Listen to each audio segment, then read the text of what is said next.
मेरठमध्ये भाजप उमेदवार अरुण गोविल यांच्या road show दरम्यान अनेक लोकांच्या पर्स, मोबाईल आणि पैसे चोरीला गेल्याची घटना घडली आहे। या घटनेनंतर पीडित लोकांनी पोलीस ठाण्यात तक्रार दाखल केली आहे। तर या प्रकरणी पोलिसांनी 3 आरोपींना अटक देखील केली।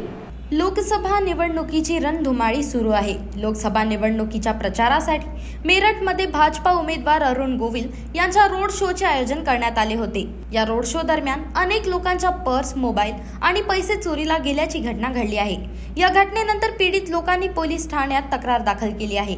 या प्रकरणी पोलिसांनी 3 आरोपींना अटक केली आहे। चोरीच्या गुन्ह्यात सहभागी असलेली ही टोळी दिल्लीहून आल्याचे सांगण्यात येत आहे। सध्या तपास सुरू आहे। हे प्रकरण सोशल मीडियावर चर्चेचा विषय बनले आहे। दरम्यान मेरठमध्ये लोकसभा निवडणुकीच्या पार्श्वभूमीवर 22 एप्रिलला भाजपा उमेदवार अरुण गोविल यांचा रोड शो आयोजित करण्यात आला होता। अरुण गोविल यांनी रामायण या टीव्ही सिरियलमध्ये राम ही भूमिका साकारली होती। या रोड शो मध्ये रामायण सिरियल मधील लक्ष्मण आणि सीता देखील सहभागी झाले होते। यावेळी मोठी गर्दी जमली। गर्दीचा फायदा घेत काही चोरट्यांनी चोरी केली। चोरट्यांनी 1-2 नाही तर डझनभर लोकांच्या पर्स, मोबाईल आणि पैसे चोरी केले होते।